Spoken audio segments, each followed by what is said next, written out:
kakati nkuletedde ebigambo eri by'omusajja ono amanyiddwa nga Uptop Boss. Waliwo ebigambo ebibadde byogerebwa omanyize byonna mbikuleetera wano ku Red Zone TV. Ky'ovalaba nkwebaza okubeera ng'okyagoberera. Ebintu bingi bibadde byogerebwa naddala ku baana abo ba foot soldiers ab'ekibiina kya NUP nti kakati Museveni mwamuvuddeko mu kubampuuga. Kakati ebyanukuddwa bye bimu ku byenjagala nkuwe. Bangi baanukudde ekibuuzo ekyo. Ono ye gwe njagala okuleetera agamba nti ye ekisooka tali mu kumala budde ku mpuuga, ekisooka obudde abulina nnyo bw'ategeezezza mu katambi ke ngenda okuwa obudde abulina nnyo era kyekyo kyalina ekimu ku ebyo byasobola okubeera ng'awaayo mu struggle okubeera ng'akikozesa bulungi nnyo bwe budde bwe nti era ye tajja kumuvaako. Era n'ategeeza nti n'emu ku nsonga lwaki Katikkiro teyagenze ku mukolo gwa Mathias Mpuuga waliwo possibility y'okuba nti ebigambo ebimu ku bye twamugamba, ebigambo ebimu ku bye twayogera oba oliawo byamuleetedde okutyayo, kubanga bangi babadde balowooza nti Oweekitiibwa Katikkiro mu Uganda yabadde taliimu, abalala nga bagamba nti yabadde mukoowukoowu, naye ate waayise essaawa ntono nnyo ate n'alabikako nga ggulawo emipiira gy'amasaza. Kati ono agamba kwali kumukuba kwe kwamutiisizza okubeera ng'agenda ku mukolo ogwo olw'ensonga nti gwabadde mu biti bibiri. Ekisooka ono nannyini mukolo muli wanguzi. Gwe Katikkiro ng'okulembera Obwakabaka tosobola kugendayo, kitegeeza obanga awagidde Obwakabaka era buba buyimirirawa ku nsonga eno. Bannabyafuzi bangi abatabaddeyo waliwo abadde ambooza nti babaka ki aba NUP ababaddeyo. Ngenda kusooka nkuwe ebigambo bya Uptop Boss then nzije nkuwe kwabo benzijukira nti babaddeyo n'abatabaddeyo ndowooza era osobola okuba ng'obateebereza. Red Zone TV kuwaliwe bali kuba ng'okyagoberera yonna gy'osinzira okuba nga gy'otulabira kyokola kya mutawaana nnyo okubeera ng'okyatambula naffe ku mukutu ogwa Red Zone TV. Kankuwa ebigambo bya Uptop Boss obiwulirize, naye kasooke nkujjukize ku Haji Kasujja ono nga musomi wa dduwa asinzira Njeru ku Jinja Road gyasinzira okuba nga akwasaganya ebizibu ebyenjawulo ku 07538594 ne mubeera ng'ate mukikwasaganya bulungi nnyo. Wuliriza ebigambo by'ono owulire endowooza ye nga naawe bw'ogenda mu comment section ombuulire ebigambo gw'okkiriziganya nabyo, kubanga ffe wano twagala endowooza ya buli muntu.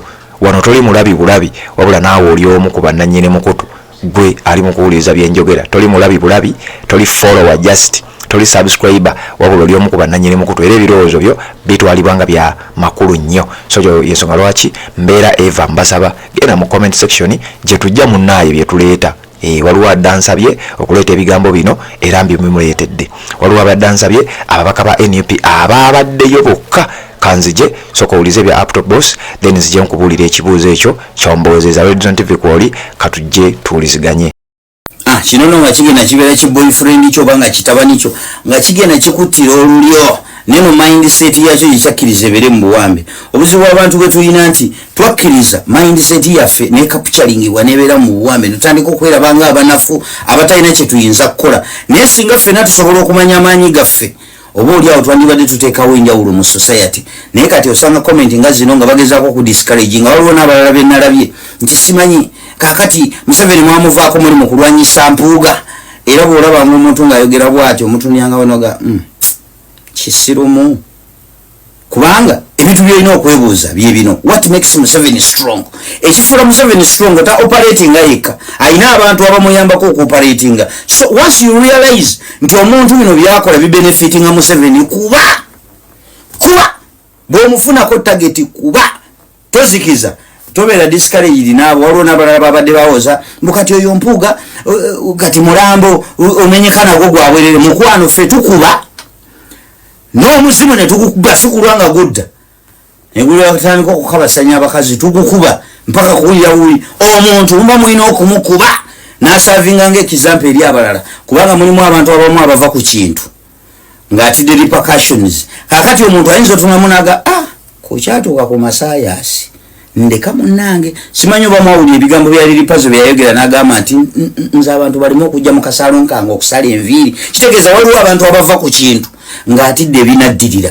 Kati omuntu muba mumulina omuwuliza obubi n'abalala bonna babadde bafunamu ekikeme ekigaa nti aka tukole ebibenefitinga Museveni nabo ne bafuna fear. Yes, bwe batwe balwana olutalo gwe kati essaawa eno okutandika okumulaba ng'omulambo.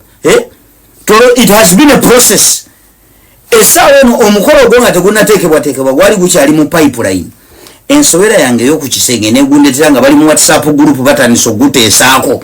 Netandika omukolo gukubirawo. Genda ku video zange eyasokera ddala 100 videos of revolution. Video yali ya 10 nengutandikirawo omukolo nteekateeka nnyingi ze balina ku mukolo ogwo.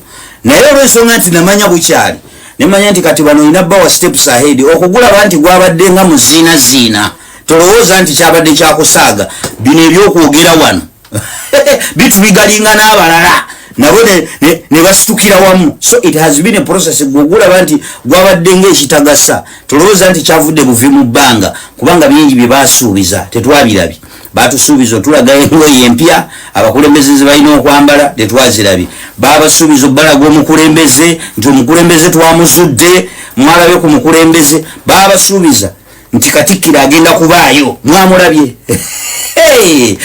Olina okubakuba nobabeera steps nga 10 maaso. Oyo namukolera videos eza nenkulaba wa ngeza nenkulaba ekitovu. Yali nyeyo yakubidde munene agamba enkyani naye emipiira gy'amasaza Masayasi enjani naye emipiira gy'amasaza sijja kusobola. Goloza video tebaziraba baziraba. Tosobola kola video ng'olina gwokolokota n'atalaba video. Uno kulika abantu ebintu babirani babituusa message ne bagitambuza ne tukakunyiniyo omusajja goloza batatya binaddirira. Kuba akimanyi wano ffe tukukuba paka tukufula ekitagasa mu society nga ne bwoba olina kyoyogera ng'ofuuse kisekererwa. Yes, atakageri kenkolera abantu baŋŋambye wadde teyagenze tukusaba omutukwatiremu. Baŋŋambye munnange otukolera bayiika mu inbox bagambye munnange bulijjo tuli bayonta nga tukulinze otukwatire mu musajja ono omutuyingiriza akatimba bambi ne bwaba tagenze tuyambe.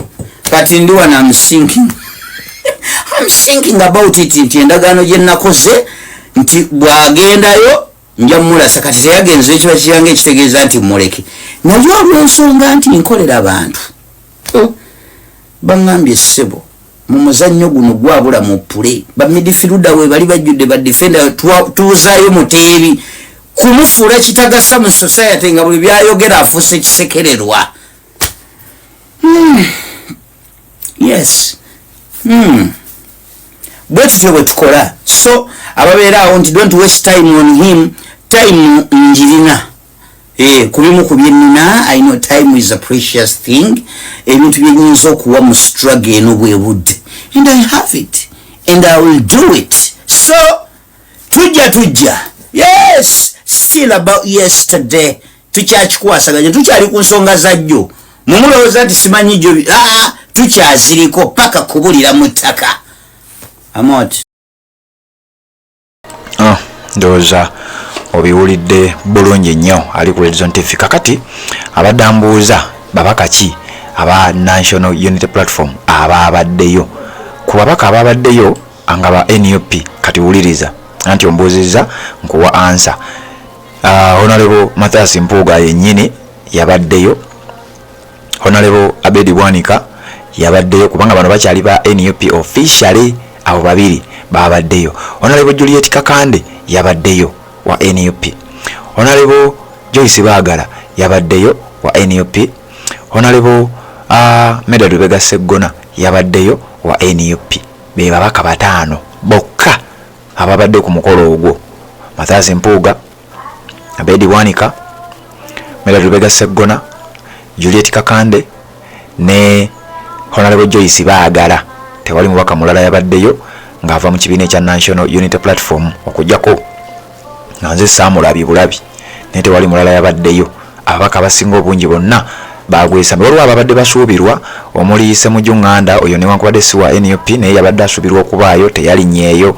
Abantu bangi ebyo nga byo byatambudde twabimaze ebyo mwabitegedde. Horizon TV kwoli we bali kubanga okyagoberera tuwuliziganye mu updates eziddako atanaba kubanga osubscribinga nnyongera okusaba nti kkirira wansi awo olaba ekigambo subscribe kikwateko kwata kade ka notification tubeere nga tutambula ffenna.